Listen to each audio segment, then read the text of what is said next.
that are good, and the ladies on the panel. All right.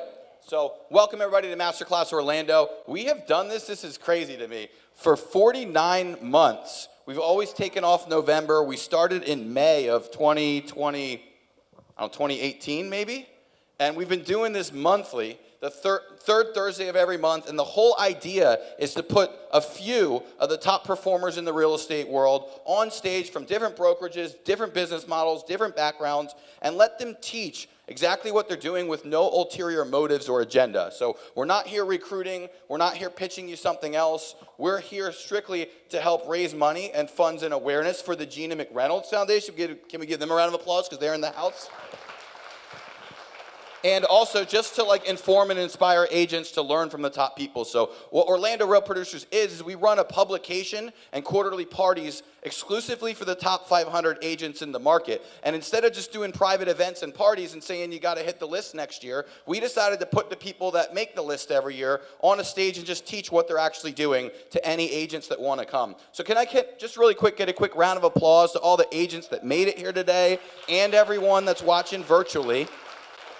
Thank you guys too. I know some of you are watching this replay later, and I know some of you are watching from home, so thank you. So anyway, we have about 80 advertising partners that make Orlando Real Producers happen each and every month. They're all personally recommended by top 500 agents. So if you meet anyone in this room that's some type of affiliate, that means they're the best of the best. Can we give them a round of applause as well?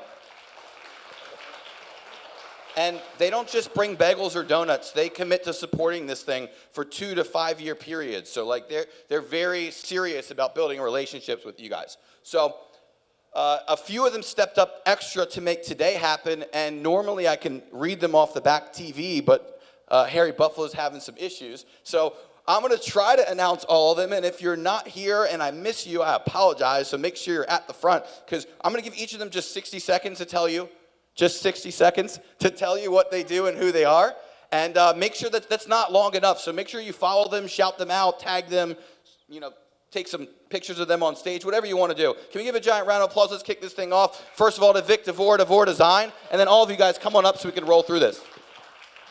Thank you, Aaron. Hi, my name is Vic with DeVore Design. The one thing I want to say about DeVore Design, if you guys use us for your listing media and your home staging, thank you very much. If you don't, I hope that you'll give us an opportunity, because one thing that we do at DeVore Design is support you guys. 3.5 events per month is what we average, and those are realtor-based events. Those are events to support you guys. I don't think there's any other listing media company or staging company that puts as much effort into supporting you guys as we do, and I hope that we can reciprocate. So thank you guys very much, and we got to do our stage selfie, which we do all the time. Let's hear a round of applause for Aaron. Thanks for putting this on, Aaron. Thanks, man. Steve Bell.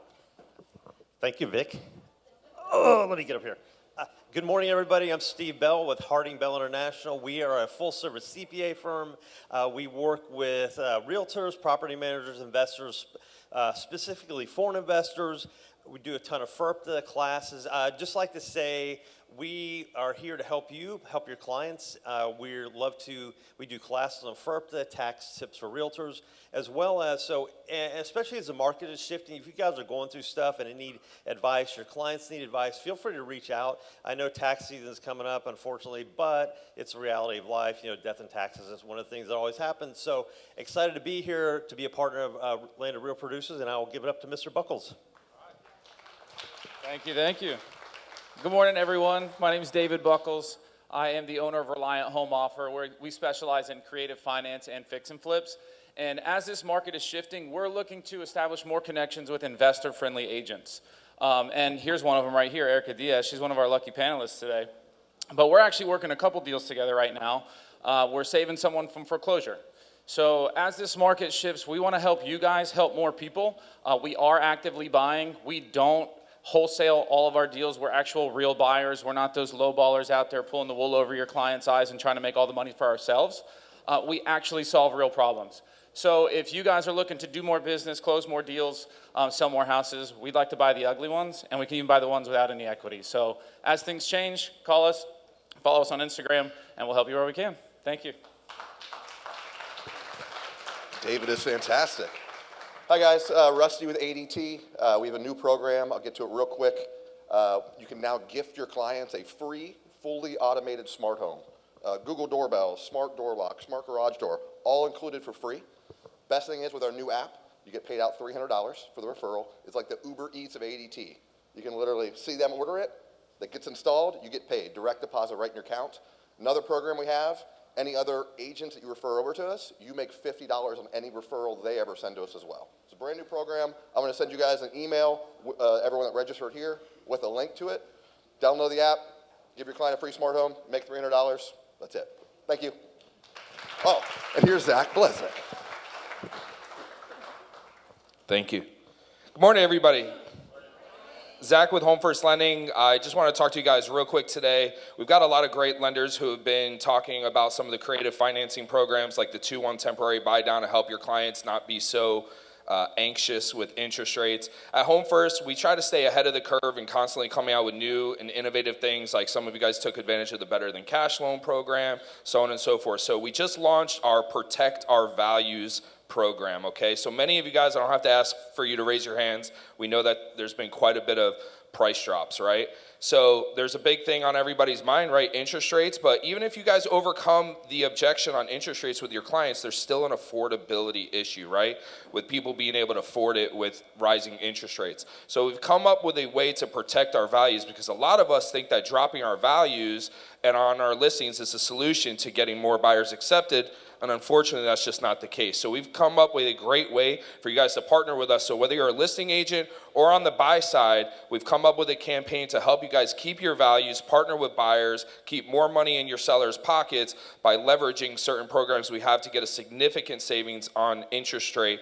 And just give you guys an example, on a $500,000 listing, we've been able to essentially help your buyers save over $400 a month, which could be up to the equivalent of $60,000 to $80,000 in buying power, depending on the loan program. So instead of dropping your price by 20 grand, right, consider partnering with us on our Protect Our Values campaign and help you guys sell more homes. Thanks so much.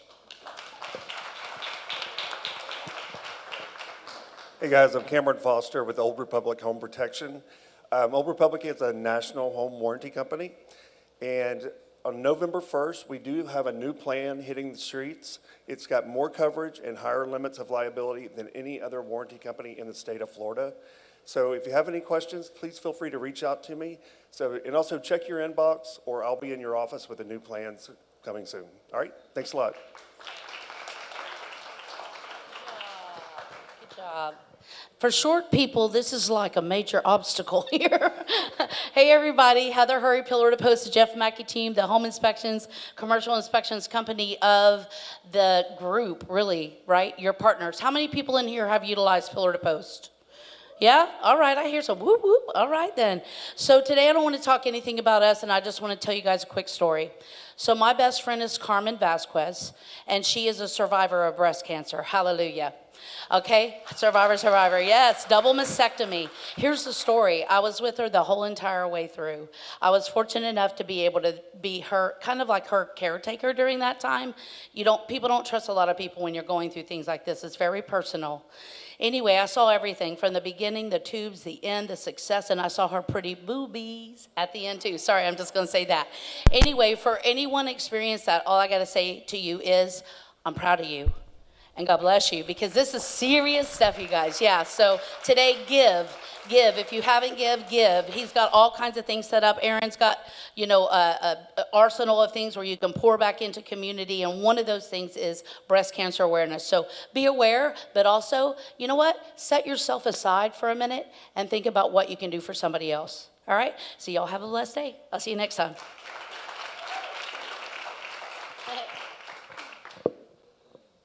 Good morning. I totally appreciate that. I currently have one of my loan officers fighting, right? And I know that she's going to get through it.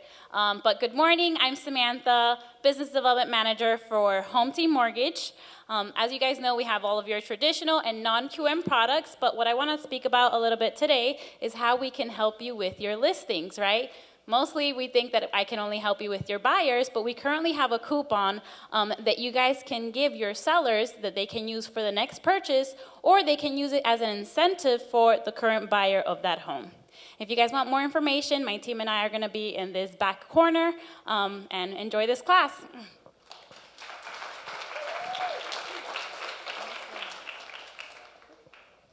Good morning, everyone.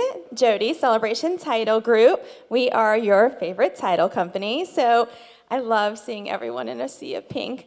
But yes, like Heather said, donate if you can. It's such an important cause. We're Celebration Title Group. We do real estate closings, of course, but we do so much more than that. So what we're currently working on with our agents right now is business planning. Who's done their business plan for next year? Okay, that's one.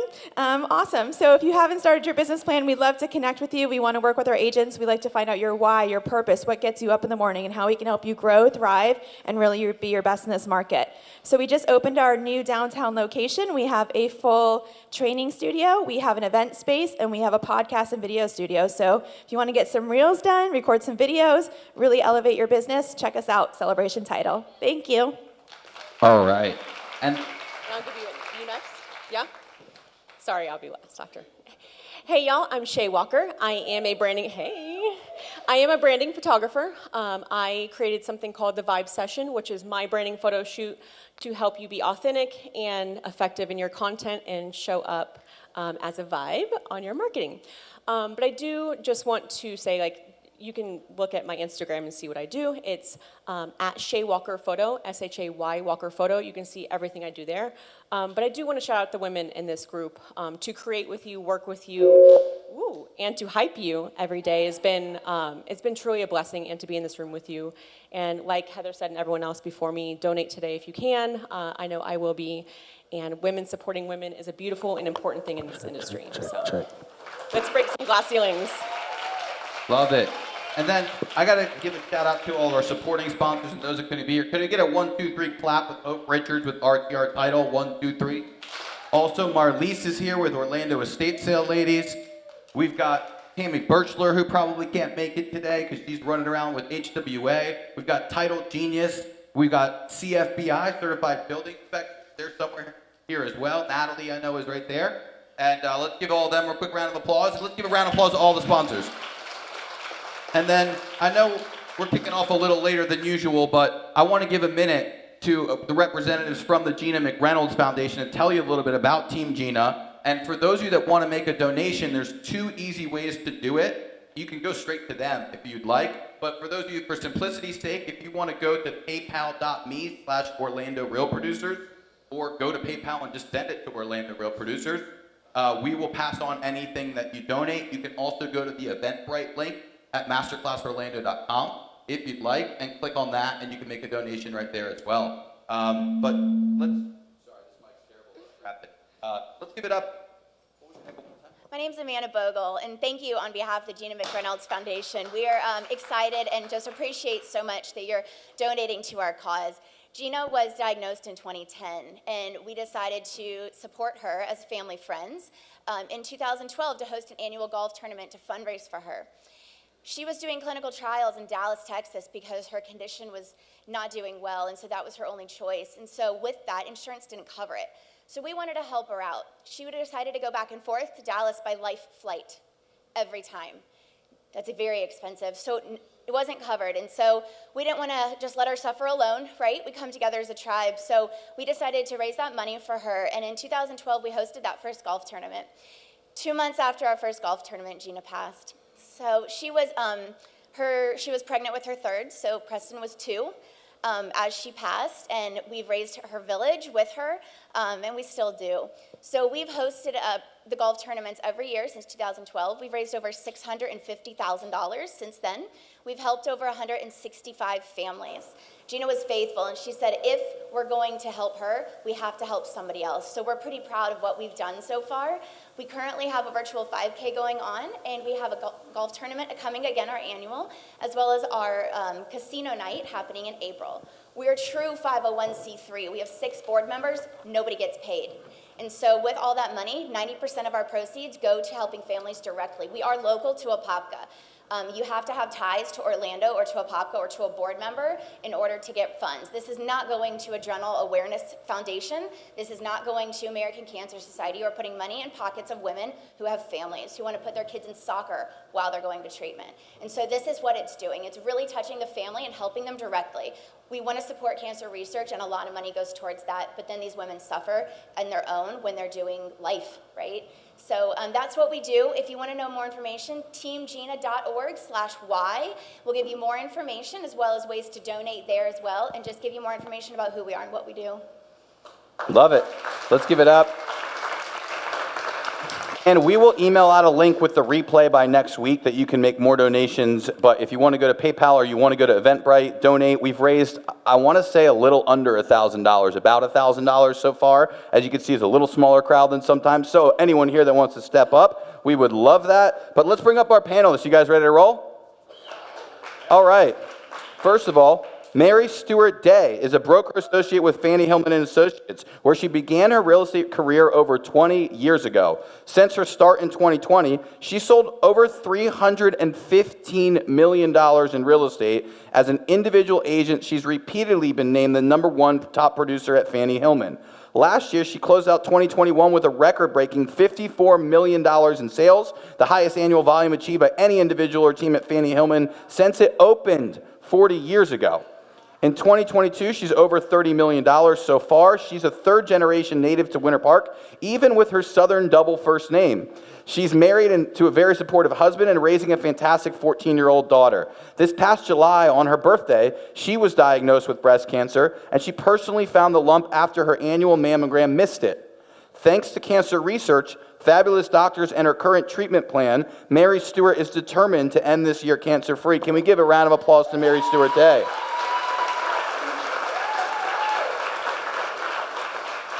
You can come up and join us whenever you're ready and just steal any of these seats. Next up is Erica Diaz. As the driving force behind Winter Garden's top 10 agents, Erica Diaz and her team closed just under $100 million in 2021. Erica can be found implementing new strategies, hosting classes, making acquisitions that will ultimately grow that number for 2022. What are you at for 2022 already? About 100 million already, so they're pacing for about 120 plus. Outside of work, Erica can be found spending time with her family and her 4 children, her loving husband, Obi. Anyone ever heard him on the radio? While Erica is driven by real estate transactions, she's passionate and about her family and pets. Let's give it up for Erica Diaz.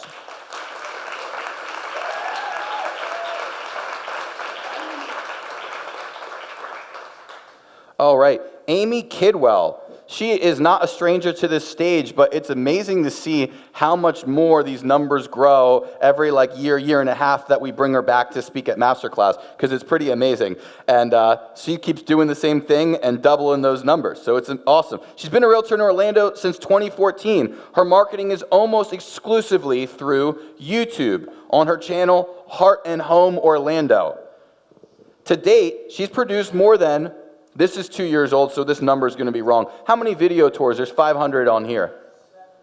750 video tours. She has over 5 million views on YouTube. The people around the world have spent over, how many hours watching? It's all good. At least 210, so it's probably at least 250,000 hours watching. And that's about probably 25 or 26 years at least of viewing by this point. So more importantly, she has over $200 million in sales directly as a result of YouTube strategies and sold over $62 million last year in the top 25. By the way, all these women didn't just rank in the top 25 women. They ranked in the top 25 agents out of the entire greater Orlando area. So let's give it up for Amy Kidwell with Preferred Real Estate Brokers.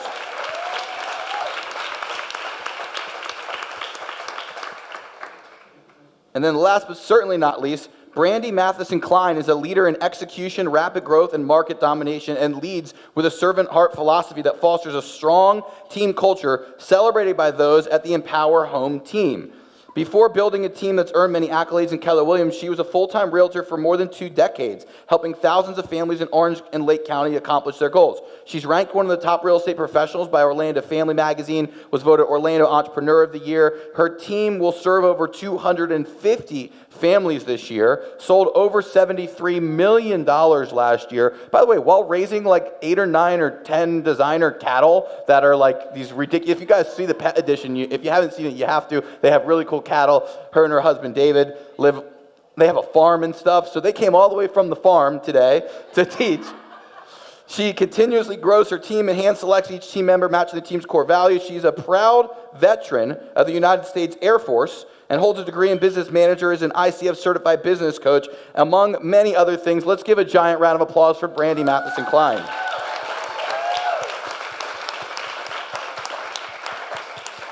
All right, since we're running a tiny bit behind, although we have one less person, so we could probably get through more questions than I think. Let's start with this. Let's get a quick snapshot of your business now. So I kind of gave everyone's bio, but maybe we could roll down the line and explain, like, are you a team? Are you not a team? Do you have an assistant? Like, what's your business look like? Is it just you? And how are the roles like broken down? And what are you selling this year, last year, that type of thing? Some of them I got the numbers if you don't know the numbers, but we'll start with you, Brandie. Oh, we actually have to get you a mic, sorry.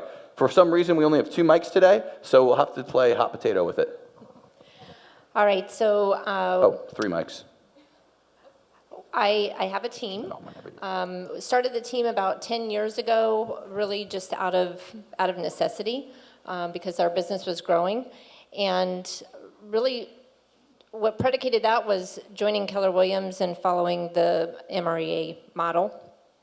So through that, we grew our team. Our team right now, most recently, we actually just partnered up with Empower Home Team, and they're a national team within Keller Williams, and they service 11 different locations, and that has been a big game changer. So locally, on a local level, we have about 20 team members. 15 of those are agents, and then we have some transaction coordinators. We have a field services coordinator, and then I'm kind of managing the local operations. On a more larger scale level, we have about 26 ISAs that service the whole network that are scheduling appointments for our agents. We have a full marketing team that's taking care of all of the marketing, and that was really, for me personally, I was at a standstill where I felt like what I knew our team needed in order to grow to that next level, I needed to be able to leverage up to that. And so that's why I chose to partner up with the Empower Home team to do that. Okay, hi. Am I on? I can just talk loud. Can you hear me? Oh, there we go. Oh, there we go. So I'm actually a single agent. Have not been a part of a team. I don't know if that type of a structure is for me, although there are days when I would love to have maybe a transaction coordinator or someone else to do some of the other stuff. I'm not a control freak. I say this all the time. I am a mom, and so my husband will say I'm selfish, and I say that I'm protective. I come from a family that we've a long line of entrepreneurs, and I always feel like if I screw it up, I'm going to take that accountability for it.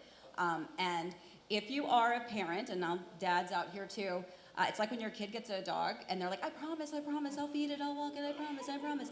But you know that you're still the one that's following up and making sure, did they feed it? And that's, for me, why I don't have a team. However, my husband is amazing. He has his license.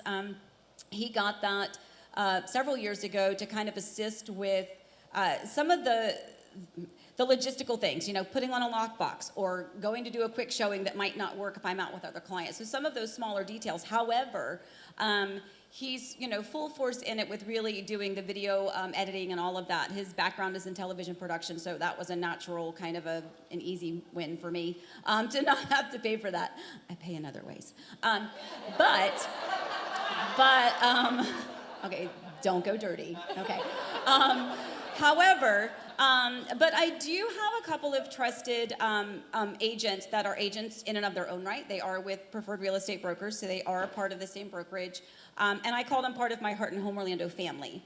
It's not a team. They do their own thing. They market themselves. But when we were in the feeding frenzy, as we all remember, not too long ago, is in the rearview mirror, but the feeding frenzy time, that overflow when you really just literally cannot divide yourself in half or in quarters or in eighths and try to be everywhere at every time, it is kind of crucial, and that's where sometimes I think that team concept can be a real benefit.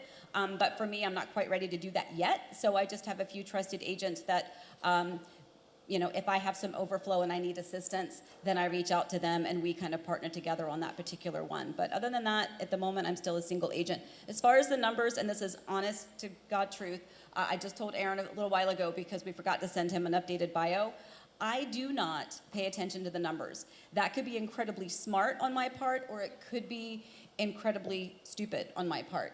But that's not why I'm in it. So I always have to ask my husband, I don't know where, and we play a joke every year. He's like, how much do you think you made last year? I'm like, I don't know. And we keep playing the game because I don't know. I don't pay attention. I did not know I was ranked wherever I was ranked until Aaron, you know, invited me to the Orpheus. That's not my focus. My focus is the transactions and the people and the families. So I let him worry about the numbers because he's good at it. And then I stick with the whole concept of heart and home Orlando. The heart goes before the home.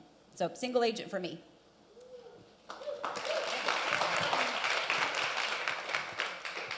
See, there we go. We'll get it, girl.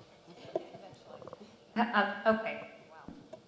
Okay, so I started as. Yeah, let's retire that mic.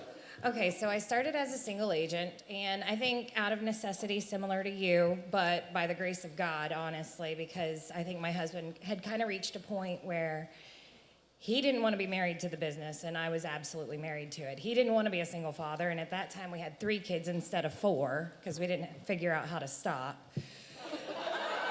I said, I don't know what we're supposed to do here, and he said, well, I don't want this. I don't want any of this. I don't want to be a part of this. This is too much. I didn't want to be a single parent, so you've got to figure out something. So out of necessity, I started coaching, if you will, with Beth Woodall over at KW. I've never been a KW. I'm a huge proponent. If you are one, congratulations. It's an amazing organization. But she kind of asked me, like, where are you in the divorce role? And I said, well, we're not there yet, but give it another 6 months and we'll probably be there. And she said, then what are you going to do? And I was like, oh, wait, we're going to figure something out here? So she said, we'll start a team. And I said, no, God, no, that's not going to happen. I don't want to do that. And so I prayed about it, and I felt that we were led for me to start a team, and it's been very successful. We have a team of 10 agents right now. 2022 has been incredibly challenging in so many ways. Team GINA really hits home for our team right now, and that's been our focus for 2022. So it wasn't about growth, it was about survival. And we are growing, and maybe that was the wrong decision to kind of restructure in the middle of all of that, but we did. I hired a coach from Tom Ferry, and we are coaching. We are in the middle of reorganizing. We are restructuring, and I don't know if it's crazy or not, but we are going to deploy 2 new offices through this. Thank you. And I have an amazing team that's a great support staff, great support within each other. And if this year has not shown anything, but I wouldn't want it to be any other way. Those are my teammates. Those are my friends. Those are my family. They show up, they support each other in ways that you wouldn't even imagine, especially for 2022. As for numbers, we'll do 250 units this year. We did have to readjust. We'll do about 120 million. Our goal was 150, but y'all were all in this market too. We had to readjust. We hit a wall probably in May, I would say. And everyone's still killing it, but inflation is killing it too. So it's a little hard, but we are gonna grow. We are gonna reorganize, and we're gonna keep going. Love it. Hey everybody. Okay, so I work at Fannie Hillman, and it's a small family-owned, operated company. So I am not on a team. I am so much like you, and I will admit, transparent, I am OCD. I am a control freak, but that's just too late. I own it. So I am not on a team. We have like maybe 1 team at our office, but it's just the environment that we work in is you have to be a team player, and if you're not, you are asked to leave. You have to help people. You have to be willing to, work together. So like, it's kind of one of those, it's an environment where our broker has always been like, you know what, if you are not a team player, even though we're not a team, like then it's not gonna work. We have events just within our office, constantly team building each other, which is really, really nice. So I have been doing this over 20 years. I was a kindergarten teacher before. My stepmother was at Fannie Hillman for 23 years. My father got ill and she said, what'd you love, why don't you come be my partner? Because I had like my license, I was helped during the vacation times to help her. And I said, okay, sure. So I did, and then, how things happened, she's like, okay, we're back, because he had a lung transplant, and long story short, I was like, gosh, you know what? I think I really enjoy holding adult hands versus the little kids' hands, though I really miss holding the little kids' hands. But regardless, that's kind of how I fell into it. I never thought I would do this ever, ever, ever. And I absolutely love it. I do it, we're so much alike. I have no idea what I sell. At the end of the year, when we have our banquet party, that's exactly when I find out what my numbers are. My assistant, whom I actually love, and I've had her for about almost 4 years now, don't know how I survived without her, honestly, but she knows all those things. I don't pay attention. I don't pay attention to that. I have no idea. I live in the moment. I'm all about helping the people, and and that's just kind of how my world works. However, talking about, one thing I can share is that over the 20 years, I did have an amazing business partner for 7 years. And just some things that I learned from having a business partner is kind of like a team in a lot of ways. But when you have two people that do partner on things, if you ever do decide to go into a partnership, I learned so much from that. The only reason why we split up is primarily just because my father got really ill and I had to stop, take care of him for about a year. So I had to take a break, and it wasn't fair to split everything with a partner if you're not going to be working out like that. So, and yes, I literally have to take notes, because I get up here and I see this and I'm like, woo, my brain goes blank. I don't remember anything. I already forgot what the question is, but I'm just going to all good. We're going to stay with you, MaryStuart. Oh yeah, no, you're crazy. For our next question. Can I answer the question? Wait, where are you? Oh, keep going. You're good. I'm right here. Straight ahead, right in front of you, actually. God. Okay. Okay. I'm so sorry. I can't even see. Okay. So regarding a partnership, if you ever did have a partnership, this is what made us so successful, and she's still one of my very, very, very dear friends. MaryStuart, can you also share who a partnership is best suited for, in your opinion? I think the reason why kind of like the whole team aspect. If you need help, if you need someone who's willing to be able to, if you want a weekend off, which that does not happen really for me. I'm about as transparent as you do not want to live my world. But if you want a weekend off, if you want to go somewhere, if you have two different personalities, because I'm a certain personality, and my business partner was Megan Cross, and she's a totally different personality. So we really worked well together. Sometimes when you have two alphas, probably not going to work. It's just not going to work. So it's really finding someone that you really, really trust. One things that we did that I think that worked really well was that we never counted who brought in the business. We never counted. Some years most of the clients came from my referrals and the people who knew me and everything. Some years it was from her. We never counted. We split everything 50-50. Even if I brought in the most buyers, or the sellers or what have you, it didn't matter. Because if you split everything 50-50, then you're both going to work your butt off to make the goal right.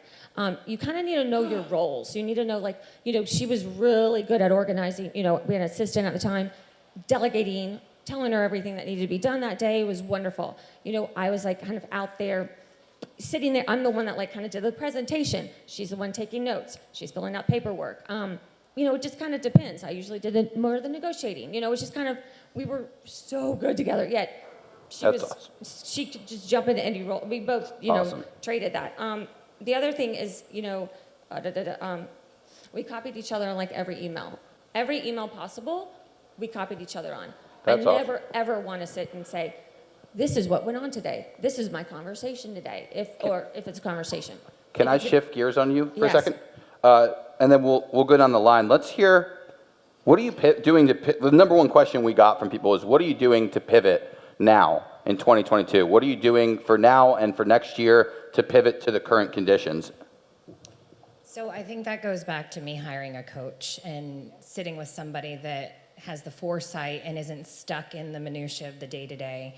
And really what we're focusing on is focusing on that database, focusing on that CRM, nurturing those clients that you already have, making sure that the leads are not falling by the wayside, because we're not looking at the leads that are coming in as like 20-minute leads like you were talking about the rear view mirror. They're real leads. They just might need 6 to 9 months, but guess what? You're gonna need a paycheck in 6 to 9 months, I imagine.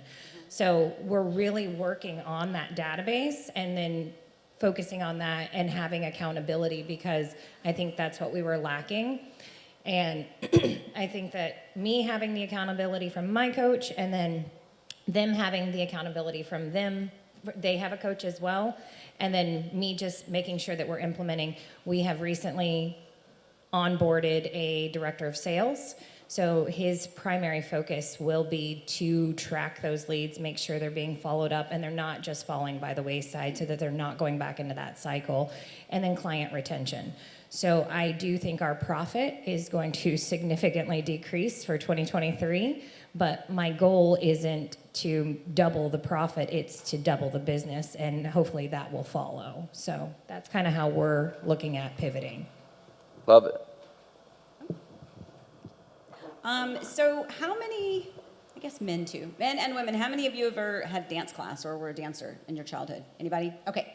So I grew up dancing. My mom had a dance studio. So from the time I was 2 all the way until I moved to Florida, candidly, because after I was performing, I owned my own studio and went there. But in a dancer's mindset, you're not thinking about what you're doing now. You're thinking about the next step, right? You're thinking about the next blocking, so to speak. Where do you go next on the stage? What's your next position? What's the next step? Do you have to partner up? Is it your solo spot, right? And I think that with my husband and my background, our brain is actually always thinking forward. We're never swallowed up by the where we are right now, because where we are now is where we planned for a year ago. And business is down, but it's only down in the overflow, to be honest. When it was crazy before for me, there was too much at one time, and that's where I was saying my Heart and Home Orlando family. And there's 3 agents that, like I said, that I would trust to then kind of, help out with the client, go meet them, maybe even just, carry them on through the whole process. But right now we're kind of managing, and I don't have the overflow. But it's because we were already thinking of this. So, I'm sure the numbers will be down, but we already know that now. We're cool for now. What we're thinking of now is where we're going forward for the next change. So, it's always important. Again, Eric's the number guy, so he's constantly paying attention to that. But we're never comfortable where we are. We're always thinking about where do we have to go next? What are the next situations, positive and negative? And making sure that we have a plan and that we're marketing and that we're doing what we need to do, kind of with that knowledge in mind. And I think that's kind of been really, really helpful for us, especially right now as everything has shifted, and as those interest rates have gone up, and how that is affecting all of us, whether you're looking for your listing or for your buyer. But I think candidly we're managing pretty well, because of the work that we did in prep. We are doing, we're doing a lot right now to pivot. One of the main things that we're doing is we are diving back into relevant training that has to do with the changing market. So we have a great benefit of the fact that we've got several partners on our team that weathered the storm, the last crash. If you've been in the market for 10 years or less, you have not experienced a crash like we experienced the last crash. And so we are having panel training on a weekly basis for our agents, so that they know what to say, what to do, how to pivot with the changing market, because it's like relevant today. So that's the first thing that we're doing. The second thing that we're doing is we are going through all of our past appointments that we have had over the last year that did not sign, and we are following up with them. And we are putting in double the lead generation and lead follow-up time, because the last couple of years, it's been low-hanging fruit. When you have low-hanging fruit, you can pick up the fresh fruit off the ground and, you know, it's right there.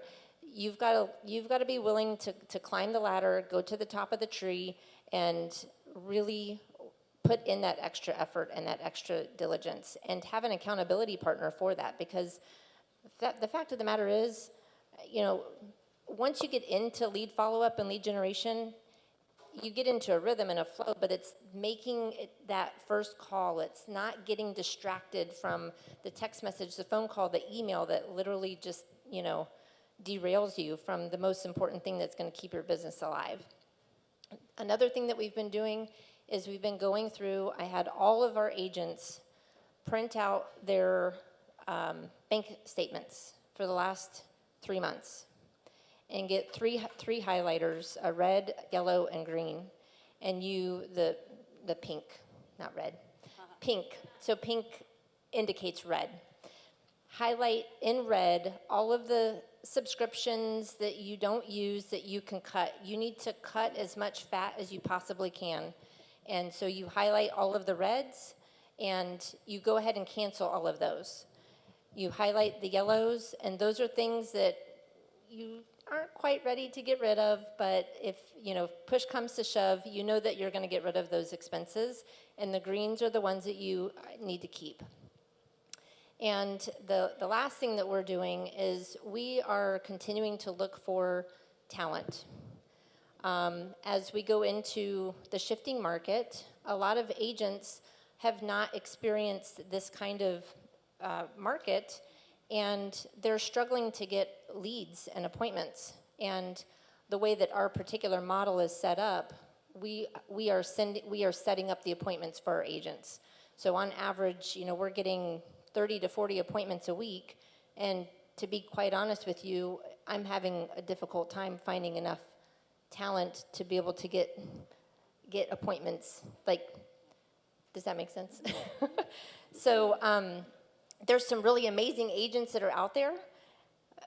They know what they need to do. They're great salespeople, but they have a difficult time actually just getting an appointment. And so that's the other thing that we're doing as the market continues to shift. So I know I brought up coaching a bunch, but one of the things that they will sit with them is on building wealth, so that as you journey through this down market, you're not waiting for that closing to hit, that paycheck needs to happen. While it needs to happen, just building that wealth and ancillary sources is something that they will journey through in the next 6 months, and I've already started. So real estate's good, and I think we all do it because we really do enjoy it, and I love helping families, but I do need to feed my family, and I can't be dependent on, you know, Friday's closing that's not happening because something changed, and it will happen, but they can't be waiting for that. So building wealth in other areas and helping them learn how to manage their bank accounts, because they're coming into this, they're making 100, 200, 300,000, especially in the last couple of years, and it's like, vacation, and then there's no money when you hit a lull. So, yeah, excellent. MaryStuart, how are you pivoting to 2022 and 23? Sorry. I love it. I have to agree with a lot of the things that y'all had said. I think education, now that things are quote unquote slowing down, but I will have to say, you know, we have like 2.5 months of inventory right now. That's still a great seller's market. I am still so busy, and I'm having a hard time keeping up with all of everything that needs to get done and the clients. I'm actually looking forward to it slowing down, because I don't know where in my industry and where I work and what my I guess my world looks like. I haven't felt that yet. I guess I'm lucky about that. But at the same time, like, you know, I think when you do slow down, educating yourself, saving your money. Yes, I've been doing this 20 years. I have seen the roller coaster and all of these things. I will say the last down market that we had, I actually really enjoyed it. It got, like, you know, assist to sell out of here. It got all the little, pay $300 and put your house on MLS and you can do it. And hopefully it'll get Mark Spain off the damn TV. Lord, I mean, it's like, I'm like, you know, it just, hopefully it's gonna get rid of, I mean, I know there's so many great new agents out there, but there's so many agents out there that are doing this not for the right reasons. And they're just, and they, poorly. Oh my God, shoot myself down. But it's just like, it's gonna like, I think there's some actually good things that are going to come out of this, especially because if you've done a long time, you've worked with a lot of agents. You know what I look forward to? I look forward to having a relationship with my clients again. The ones, this turn and burn stuff. I mean, I have sold houses to people that I'm like, oh my gosh, were they in my car like 6 months ago? I can't even remember. Like, that's crazy. Like, I am a connection. I'm a person. I like to talk to them. I like to get to know them. I want to, and I miss that. So I'm actually probably someone who's really looking forward to it. And I'm a big saver. So I've saved. I just have to save because I know when it goes up, it's going to go down. But that's okay. It's like it's just a different market. And you have to work hard, but you have to educate yourself. Like, this fast-paced market, I'm dealing with agents, I'm like, do you even know what's in the contract? Have you even read the 12 pages you're supposed to read? Like, you can't write a sentence like that in that section. Oh my gosh, so it's just sometimes, there's positive things to look forward to doing So this new year. since you mentioned relationships and a bunch of you mentioned the market changing and agents making it or not making it, I want to mention one thing. How many of you would agree real quick that most agents don't do a good job following up with their past clients? Just raise your hand and say, oh yeah. How many of you guys are excited about the fact that whether they stay in the business in the near future or not, there's more clients than ever who are not being followed up with by their agent, right? There are more clients than have ever been in the market that are not being kept in touch with their agent. Is anyone here excited about that? If you are, make some noise. Just wanted to point that out. I got a question to ask you. What do you think's been the biggest keys to your success in your business? We'll go to you, Brandie, and we'll go down the line again. What have been the biggest keys of your success that you would impart on the agents that want to learn from it? So I would say the first thing that comes to my mind is grit. Failure for me is not an option. I have failed forward so much in my career, and you take those lessons and you learn from it. So grit. I have been coached by a business coach for the past 15 years, and that's been extremely instrumental for me. So whether you find a coach or a mentor or something along those lines, I think is really good to be able to have somebody holding you accountable to the things that you want to do. And really education, like being a student and always knowing that I don't know everything, and just saying, I've never been the type of person that's like, I'm going to try this and see how it works, and then stop trying it. Like, I say, I'm going to commit to this for X amount of time before I do that. So those would probably be the biggest things that are all duplicatable. Here, I'll hand it down. I think for me there's probably two. One is work ethic, and some of us have it and some have to learn it. Some have to really discipline themselves to have that. My family, from my granddaddy to my dad to my mom to myself to my sister, we've all owned businesses. And so I think having a business background was helpful in the work ethic aspect. I grew up with it, in a bad way. I'd wake up every morning and my dad's car was gone because he was already at work, Saturday and Sunday as well. So in some ways there's a negative to that, but it's still kind of part of what I grew up with, is that you do what has to get done, you have that work ethic. So that I think comes a little bit more naturally to some than it does to others. But I think for us, and part of obviously the success for us is the marketing and the YouTube aspect of it, which it's very funny because when we started doing it, there weren't that many people doing it. There was one or two doing it completely differently. But for us, it's the consistency. You can't just put out a video and think that is going to be your magic thing. We have coined a phrase that we just say, feed the beast.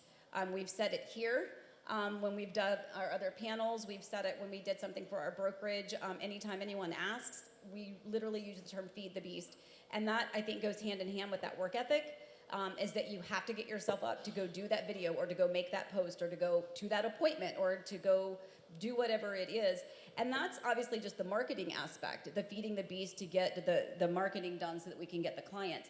But then it falls back to that work ethic to make sure that you're not going, okay, well, I know it's 11 o'clock at night. Like literally last night, I was almost asleep, almost. And something came to my mind, and I was like, oh my God. So I got up and I went to the computer and I pulled something up, and I had to look at the dates on 2 of the listings for something that just entered my mind. And, you know, I could have very easily not.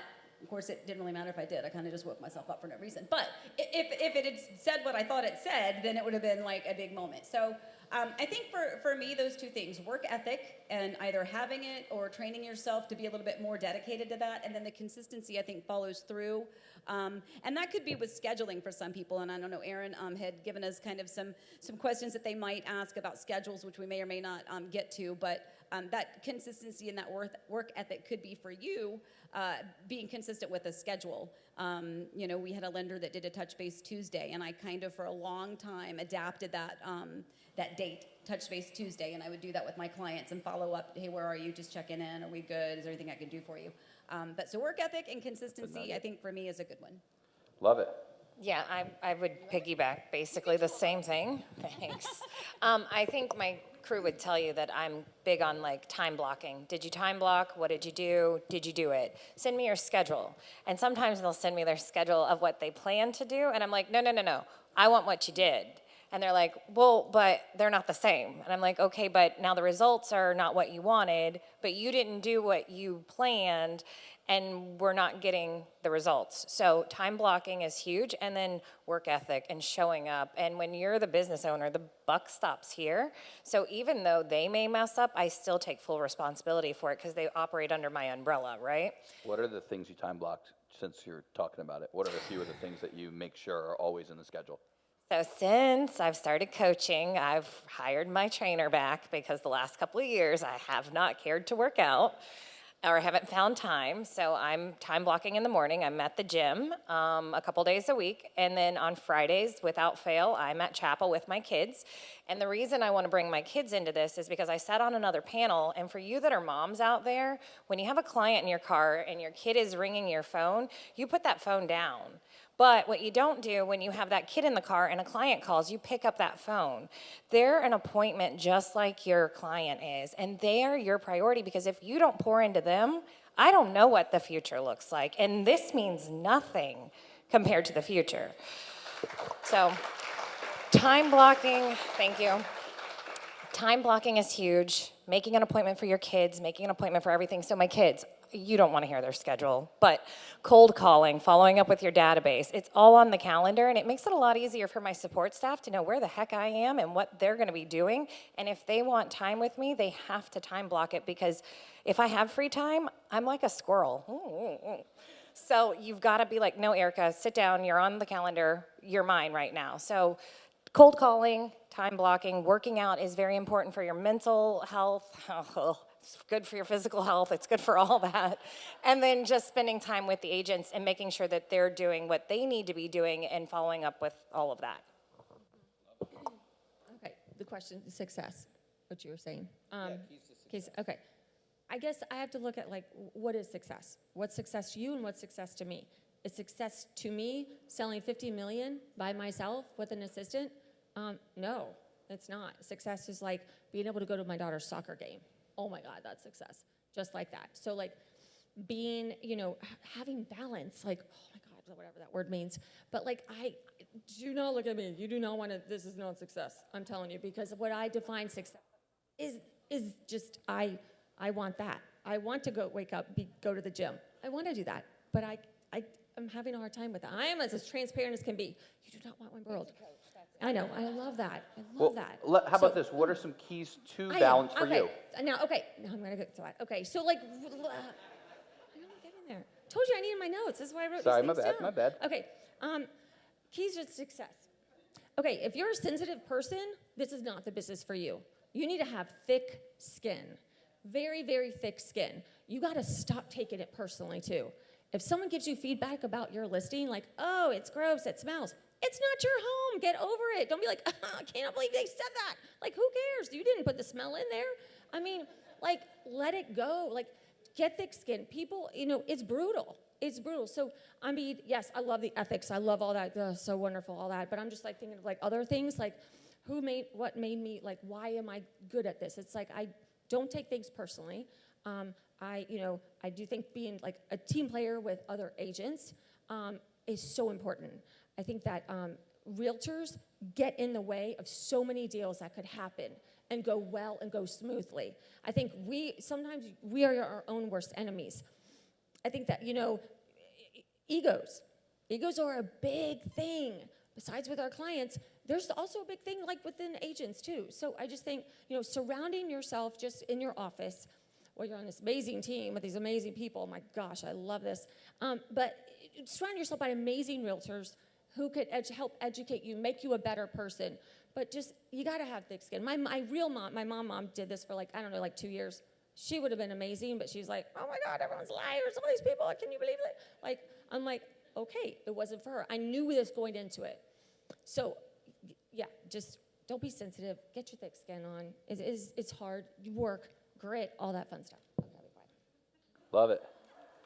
Love it. By the way, has anyone here heard something good from the panel so far? If you have, make some noise.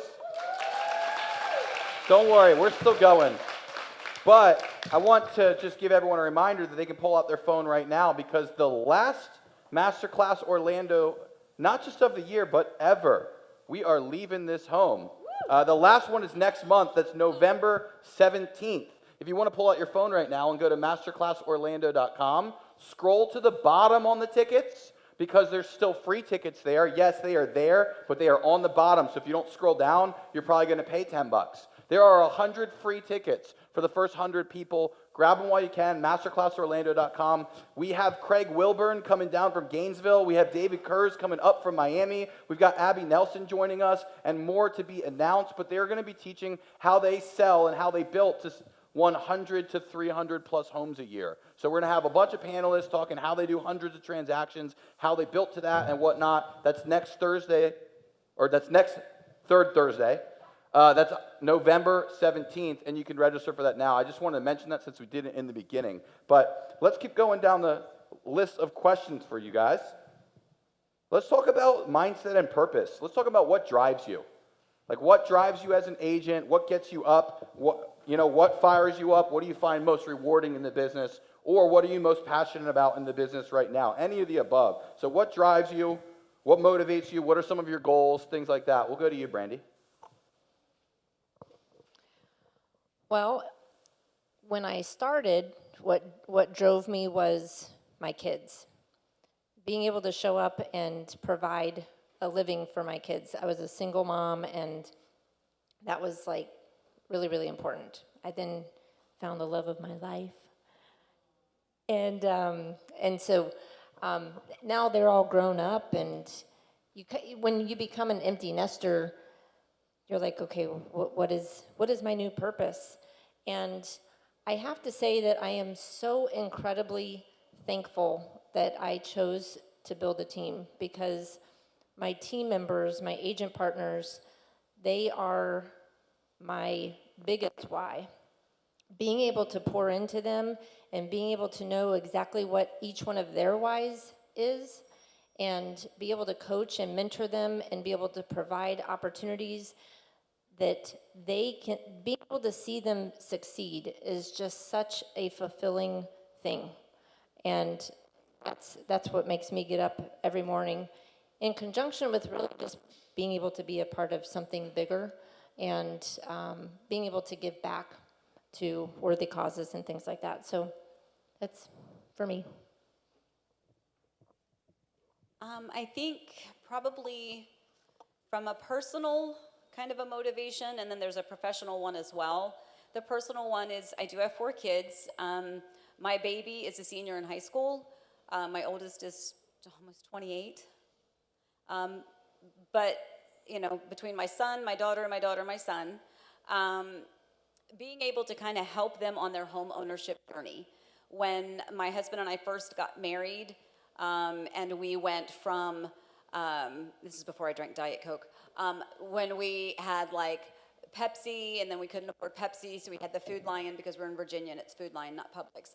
We had Food Lion brand soda, and then we had, okay, well, we can't afford that anymore, so let's just go to Kool-Aid. And then we switched from Kool-Aid to Flavor Aid, because it was even cheaper. But when we were ready to go from our teeny tiny little apartment to our first townhome, it was my grandmother that gave us a gift of $10,000 that launched us. And, you know, $10,000, that was an amazing gift.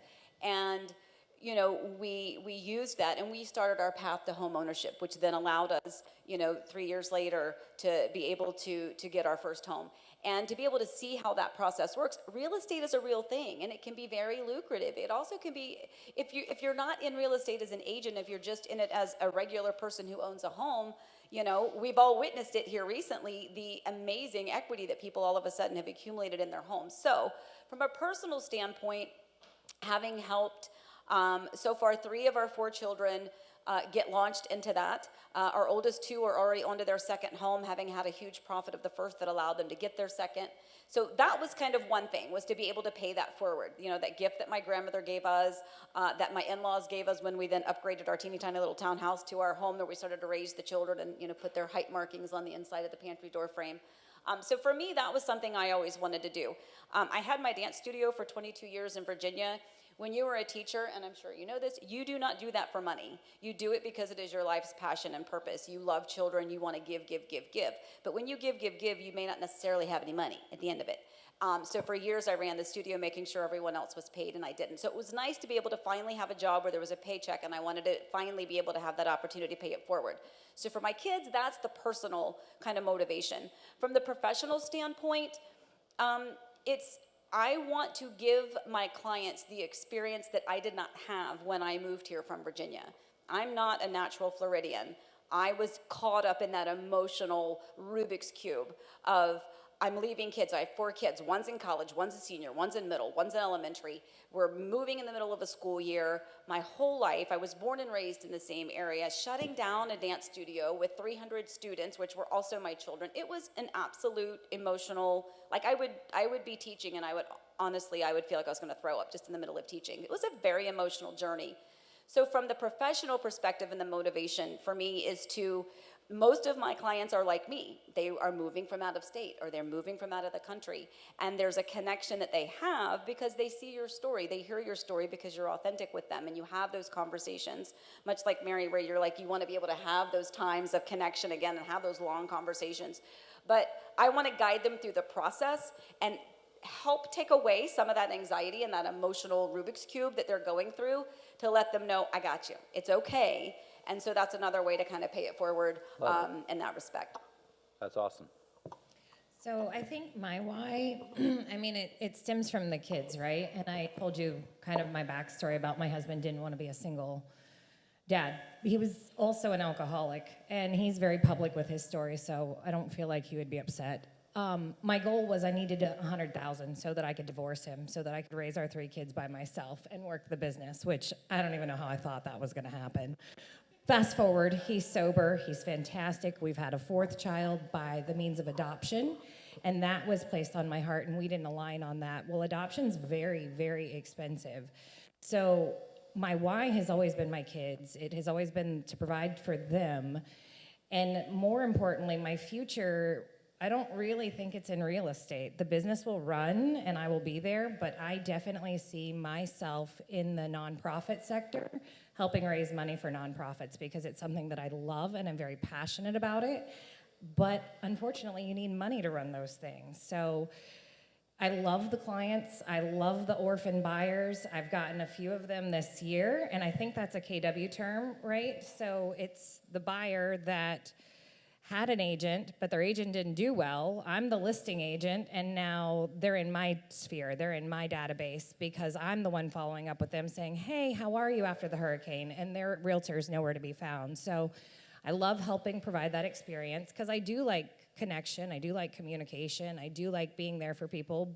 But on the team level, their success. There have been stories from repossessions, almost foreclosures, being in the business 3 to 4 years. They come on the team, they buy houses, they don't get their car repossessed, they send their kids to college.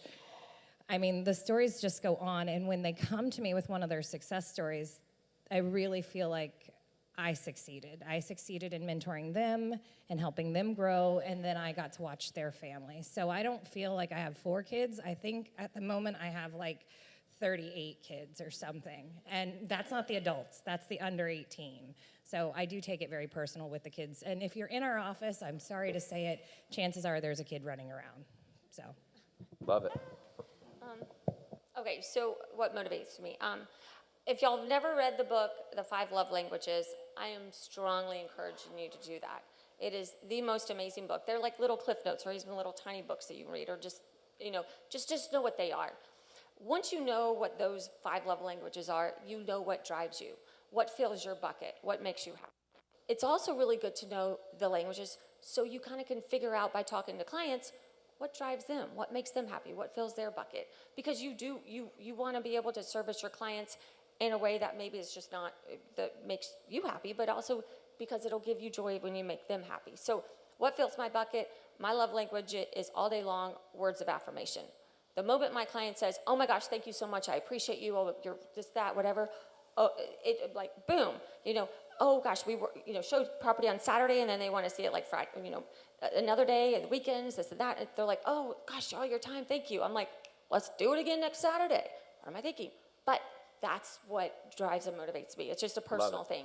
And I go over and beyond the Call of Duty when it comes to the little things that makes the difference for each individual client. If they're older, we close, I go back over to the house. I sit down with them, I go on the tax roll, and I help them file for homestead. And I'm like, and if they had portability, I do it for them.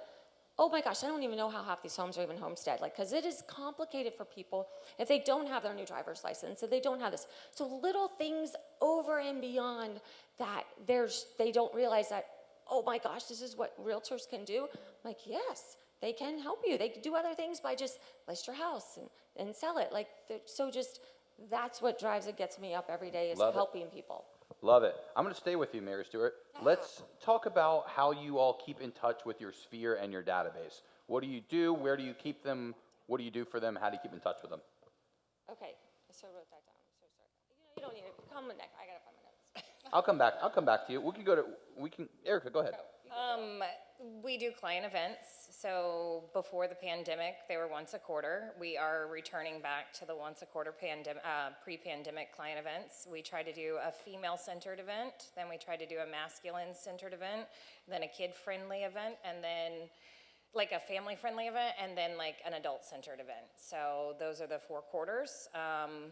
We're constantly trying to stay in touch with them by doing drop-offs, and again, we're really working back on that database because it has been neglected. I think that was the question, right? Yeah, how do you keep in touch with your sphere? Okay, so we're all going to Follow Up Boss. That's the CRM that we use. So most of us are flying out to Vegas in a few days, and we're going to hopefully learn how we have been underutilizing our CRM because we're paying for it. And back to what she's saying about that pink line, yellow line, and green line, we've already done that. If we don't see value and it's not creating a rate of return, we're offloading that service. At Summit, there were some things I was like, ooh, I'm gonna buy that. Got home, I bought them.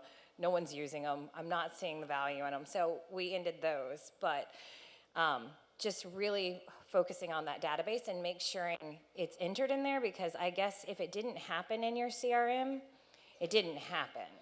So you've got to really make sure that the client gets transferred over there and that you put them on a nurture plan, whatever that plan may be. And if you don't understand your CRM, YouTube. Yeah, I'll make it really, I'm fast. I'm really fast on this one. Okay, postcards. I know they seem crazy, but when I have a new listing and when I sell it, I send it to all of my past clients. So when I run into them, they're like, oh my gosh, you've sold so many houses. I'm like, you're just seeing the ones that I just happen to sell or list. So touching the people that you already know and you touch, that is so important. I do think that, I'm just kind of like that. We have a party, a couple parties at our office. One is like art festival. They all come to our office. It's a big patio party, but it's an entire office thing. So that is one thing that, invite everybody. I'm not like that person that does like, let's touch 23.5 times a month or whatever. Like, that is so not me. But, I do send out quarterly emails, updates on what's going on in the market. And honestly, I pick up the phone. I have no idea what music's on the radio because I'm constantly on my phone, but I call the past people. You just got to reach out and touch them. So I do think there's a lot of, I wish I could do all that CRM stuff. Oh my God, no. But I just, get a database, send some mailers out to the people, constantly touch, the people that you know and love, and all that fun stuff. Real quick, MaryStuart, what do you say to someone? Like you're randomly calling a past client, someone in your sphere. What are you saying when you're touching them? What are you talking about? What are you saying? Well, I'm really not talking about, I don't want to talk about their house, unless they want to bring it up, but I'm just, I usually in my contacts and my notes, I'll write like how old their kids are, what their names are, just so I have that. So if I do call them and I forget, wow, their son's name, I'm like, oh my gosh, and I might put baseball. So anytime they tell me something about someone, I'll like go into my contact and I'll like write in there in the notes, oh, this is something, because I will tell you, there's no way you're going to remember like their son played baseball or what have you. So I will go, how's Johnny baseball? What's going on? Are y'all in the traveling league yet? And just like that, just catching up, how are things, easy. Half the time I'm just like leaving a message, and I'm okay with that. They just hear my voice and it's great, and they know I'm there, and I'll see them. They're like, I heard your message. But that's really it. I'm not like saying, geez, how's the wood rot? Did you fix it yet? Or did you use your credit on the roof that the people gave you? The $10,000 credit to replace your roof, because I know when I sell your house in 10 years, the roof will not be replaced. Love it. Yeah, I don't ask those questions. Let's keep going. Let's talk about how you keep in touch with your database and sphere. Okay, so for us, I'm a really odd duck. I am probably, I know everyone's going to yell at me. You guys are going to yell at me. I hate automation. I hate it. My husband hates that I hate it. But I don't like that, and it's because I don't like to receive it. I don't like, okay, I shouldn't say it, but like sometimes you get at the holidays, you get the same exact email from 10 different people within the same company. I know that wasn't to me. And that actually, to me, reflects more negatively than it does, because I already have a fond image of them. I have a fond relationship with them. I don't need that, because that made me feel like I was nothing to you. I'm just a click of your email automation, or the scripted phone calls about so-and-so's heard great things about you. Okay, yeah, right, okay, sure. All right, so here's the thing. I am probably the worst person on the panel to be talking about that, because I probably do the worst job. However, we do some things. Partly whatever we do is completely authentic. It is an actual, like you said, it's an actual phone call to them, or an actual text message specifically to them, not one that you can click it and it sends it to everyone and insert name here. It's actually legitimately customized toward them, because it's me. It's not customized, through a template. It's customized through my brain. The other thing is we do a newsletter as well. Those newsletters have links to some of the videos that we've done recently. So it's a little kind of business oriented. It's like, hey, it's been 3 years, whatever. This is what's happening on the Kidwell family. Our son here, college acceptance, daughter got married, all of that fun stuff. And then there'll be a couple of links in there as well. But the other thing that we've done, I don't even know how many times we've done it now, but on Monday mornings at 9, because so many people have found me really only through the YouTube, and then of course the relationship forms beyond that. We do a 9 a.m. coffee time. It's a live stream from like 9 to 10 on Mondays, which by the way is not really a great time to do that, but that's the time that works for us. And that's another way. It's funny because I see a lot of past clients are on there, so it's a great way to be able to check in and kind of click on their comment and chat with them while still giving real estate information and hopefully procuring some new clients. But it's a fun way to kind of be able to talk to quite a few people at once and still feel connected. So I could probably learn. So keep on talking about things that you guys do. Oh, can I add a side note to something you said?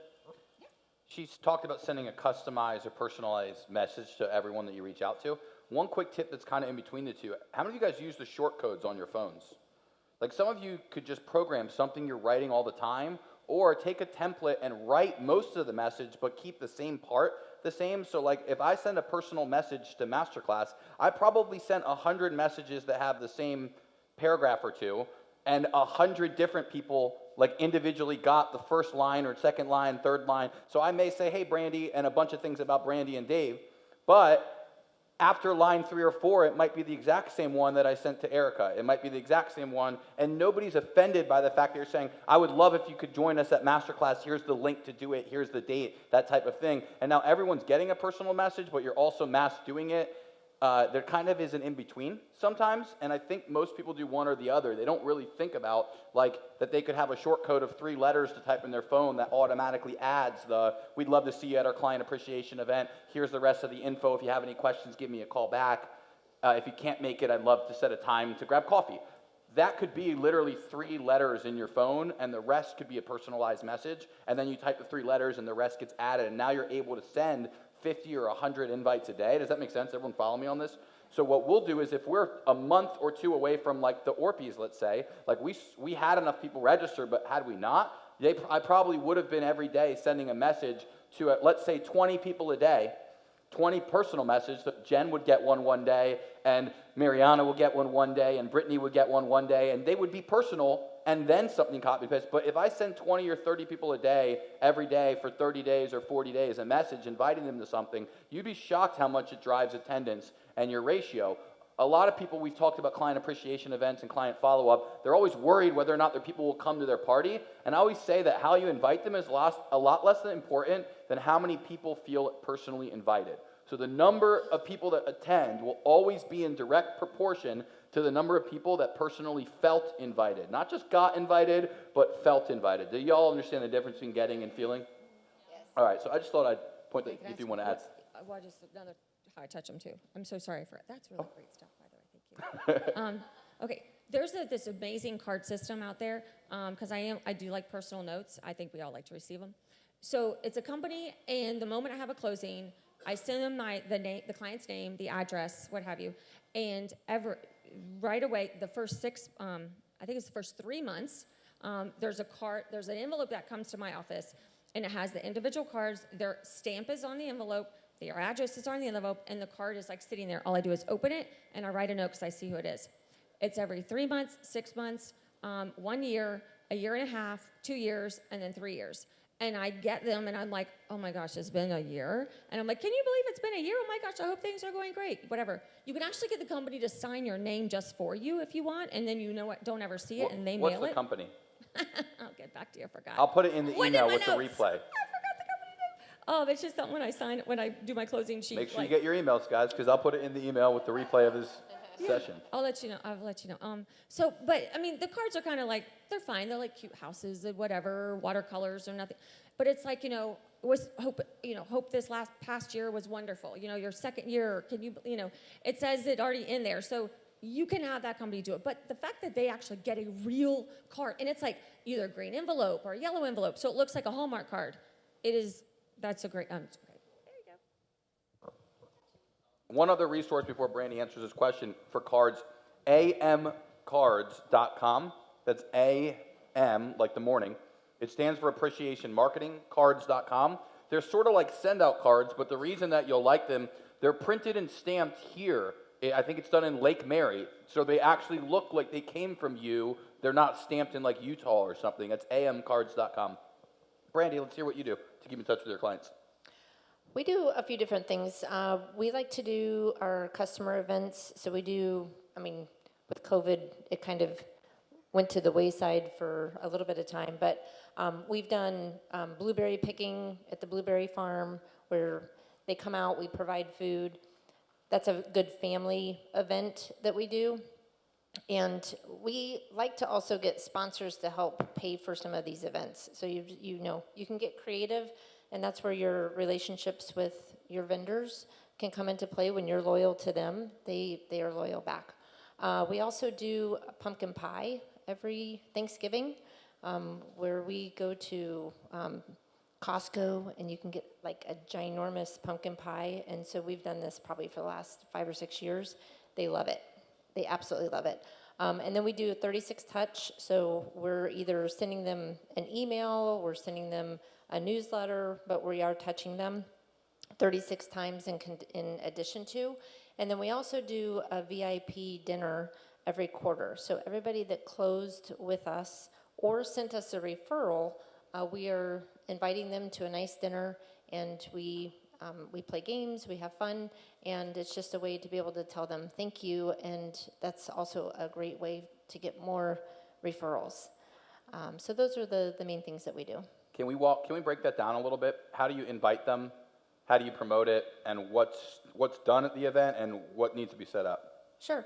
So we send like a really nice, when you guys get invited to like a wedding, and it's like a really nice card on nice cardstock with the beautiful print, and you send in like an RSVP card. That's how we send out the invitation for the VIP dinner. And so we send that out, and then we also send them an email, and we call them to see if they're coming. And then we reserve a restaurant We've used like Maggiano's, and we have like a nice easel board that has, you know, a big welcome.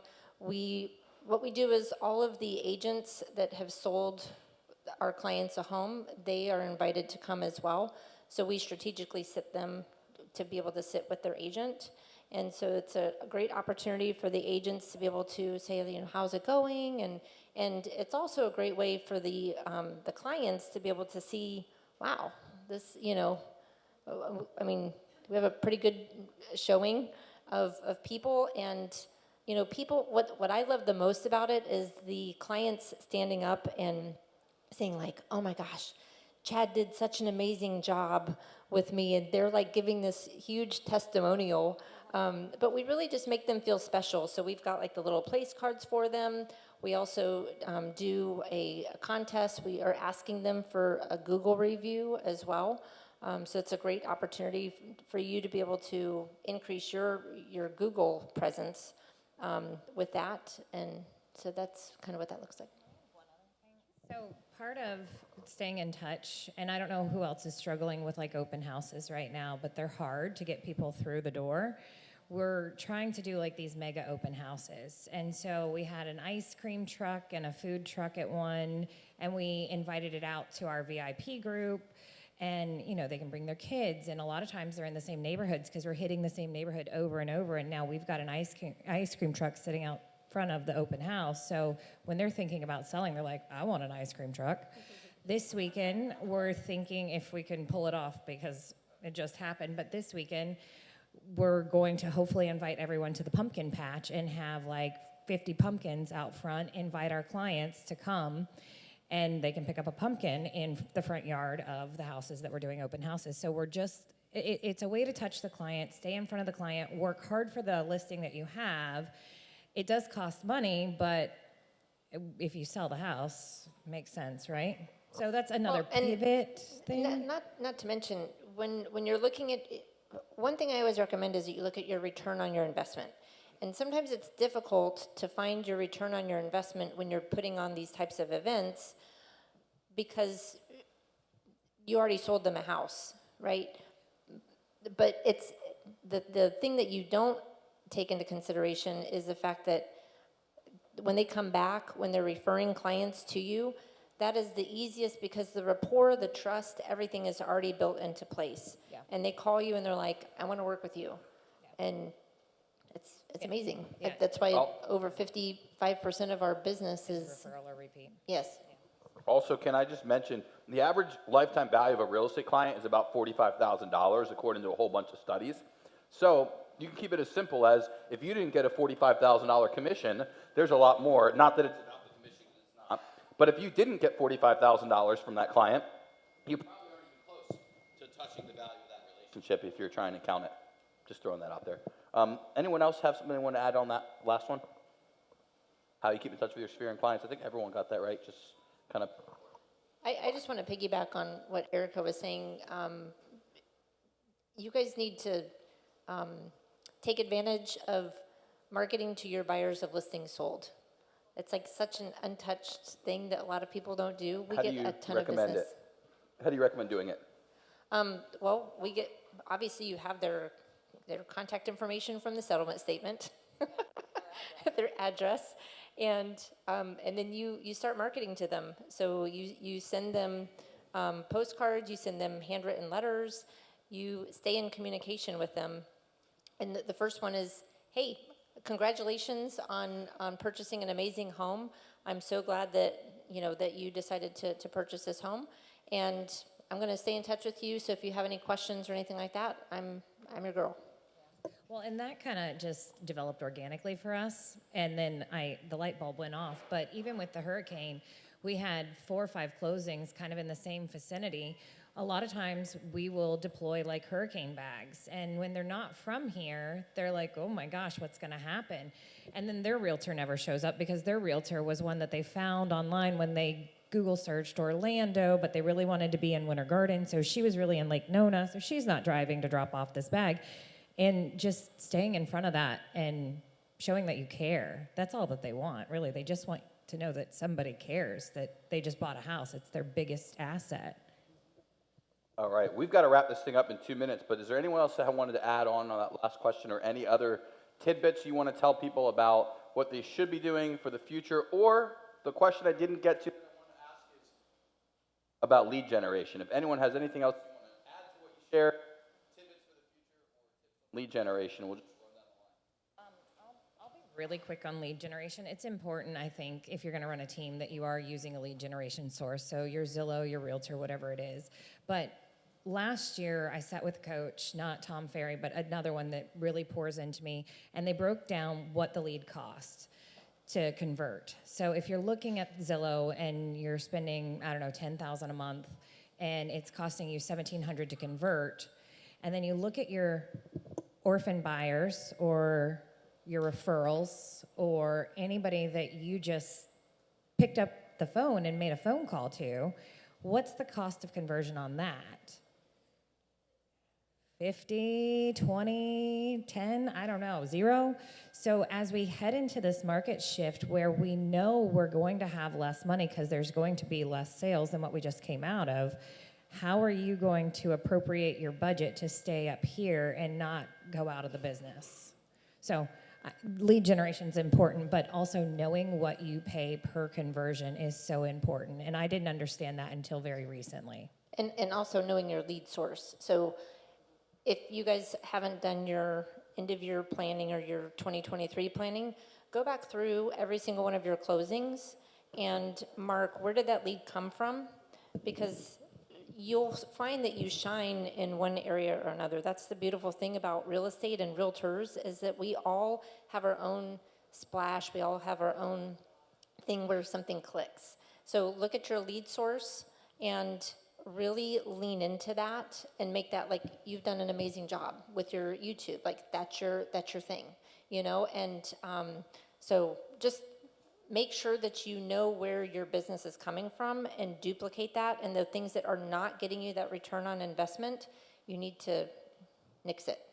Also, I'd add one thing to that, if that's okay. I know I'm not an agent, but people always talk about return on investment, and they rarely look at what we call ROR, which is return on relationship. There are situations where you cannot measure what needed to be put into a relationship to build it, yet people are trying so hard to measure a direct, measurable ROI. Like, I'll give you an example. Steve Bell is everywhere, right? Like, if you don't know Steve Bell, you got to meet Steve Bell, right? But he shows up in 7, 8, 9, 10 different places online. He's commenting on stuff. He's sponsoring things. He's sponsoring this. He's sponsoring that. So, like, if Kathleen goes and connects with Steve, she's not going to say, you know, I definitely got him from MasterClass today. But Steve probably can't quantify the 7 other places he went to as well. So there's also added benefit to the return on relationship I think people need to not overlook, which I think, like, MaryStuart probably doesn't measure it. But I guarantee you she has one of the highest return on relationships we see in the entire, like, real estate world, because she's so busy doubling down and treating people as a priority and caring about the relationship, not, like, counting. And I think what matters more is not as much that you track each and everything, it's that you have your time and value and energy placed in the things that would track the highest. Obviously, it's better, like those of you that know your numbers, but if you're not sitting down and knowing your numbers, at least knowing where your focus and time needs to be spent so it's in the right place, I think is what I'm at least hearing from all the panelists, even though they have different approaches. Would everyone else here? Does anyone see that here? All right, cool. You had an answer for this too. Yeah, let's give them all a round of applause since we're already halfway there. But MaryStuart, you had something to add, so. You had something. Didn't you have something last to say? One of you had something to add? Did you? Add anything? Nope. Did someone down here want to add? Okay. You just said, like, you know, what's like a good, I'm totally on a tangent here, but like, what's like a good, some tips and advice. Yeah, let's hear it. I think, like, when y'all are negotiating, like, don't tell your clients everything. Don't tell them, like, how crazy the buyer is who is buying their house is crazy, because that's not going to make the deal work. Do not copy text messages and send them to your client. And if you're negotiating, like, do not pick up the phone and call the realtor. Talk. Have a relationship. Communicate. You're going to negotiate and get so much further if you actually pick up the phone and call. I think there's just such a I mean, I'm old, y'all. I'm old, and I did not grow up with a cell phone. I mean, I'm old. These younger agents, which I love, but everything is text messaging. Everything is like talking and negotiating. I mean, I've done deals, I'm like, call, leave messages, and then I get a text message. Here's our terms. I'm like, can you return my call 100 times? Like, let's talk. Pick up the phone, talk, have a relationship. But again, last week, 2 weeks ago, I had a closing. The sellers are sitting at the table. The buyers are sitting at the table. I represent the seller. And the agent's like, they are not closing until these things are done. And if I actually called my client and said, they are not going to close because the smoke detector was not working, and the grill, this grill on the ceiling, the vent, had a major scratch in it because they redid the drywall and so forth, and that scratched. I was at this house with my ladder, and yes, I have a huge toolbox in my car, very handy. I have a blower and a vacuum cleaner. I'm just telling you. Yes, I have a lot of those. I'm literally on the ladder. I'm taking selfies of my picture to show my toolkit. I put in a brand new fire whatever detector and the grill. The AC grill, my power tools, and I'm like, done. And they're like, great, thanks. And then they're signing. If I had told my seller that they weren't going to sign because of these things, they would have been like, oh, I mean, it would have just gone really bad. And at the end of the day, when something goes bad, it is always our fault. It could be the buyer's lender that can't make the day to this and that. It's our fault. At the end of the day, we're the only one that, so it's just like, shelter your clients. Make it a positive experience for them. Hide all the drama. They do not need drama. It's stressful enough as it is. So that is like a big tip of mine. Love that. Let's give a giant round of applause to these ladies here. Who here learned some stuff today? The best way you could say thank you is stick around and grab some lunch, support Harry Buffalo. Pull out your phones, go to MasterclassOrlando.com and grab a ticket for next month. But real quick, since we didn't do this in normal order, I want to get 3 quick takeaways from the room. We'll give you some free stuff later. Who here has something to share you got out of today's session? Yep, right over here. Time blocking. That's an awesome one. How about over here? Yep, Brittany. Hide the drama. That was a really golden nugget at the end. Brian, how about you?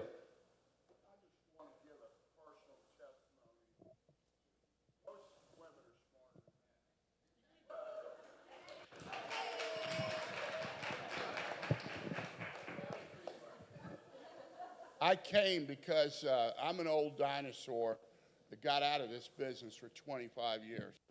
And I was in sales, and that was great until a decision to sell cut a very large sales income substantially, and then real estate went all to hell.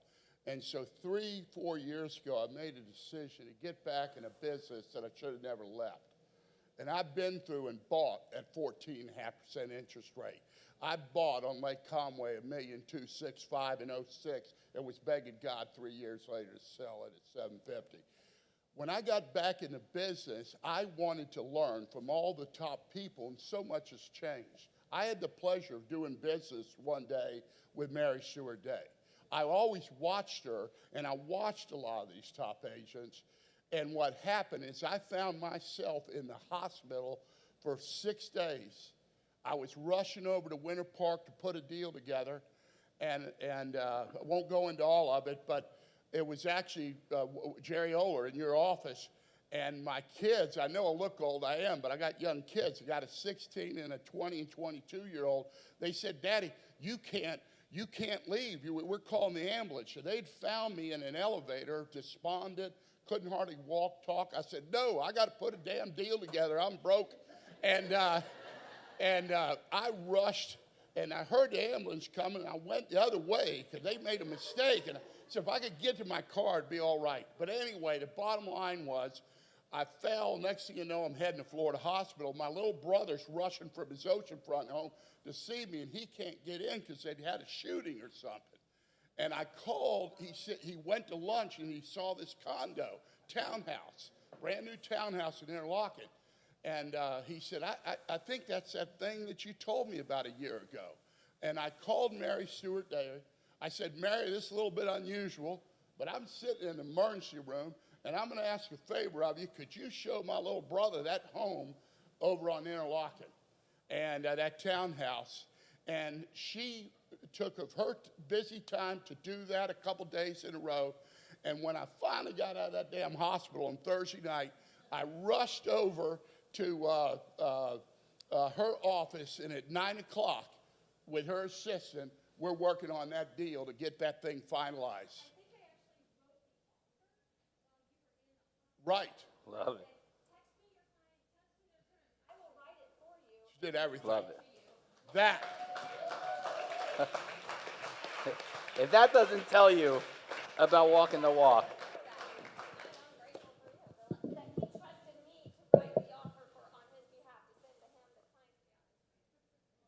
That's awesome. That's what it's all about. Can y'all give one more round of applause to everyone on this panel?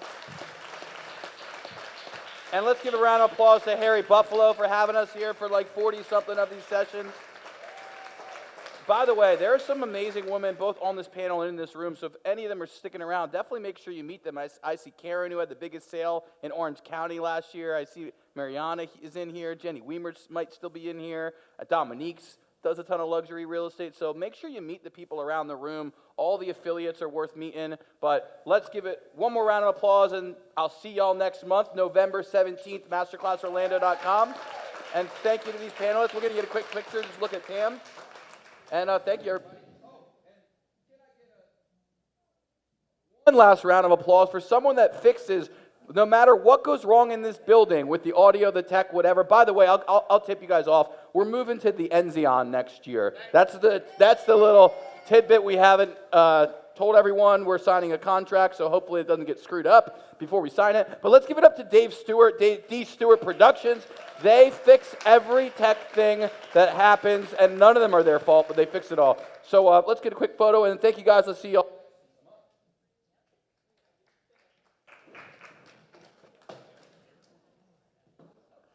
All right, let's slide on in. It's okay. It's all right. I'm short either way.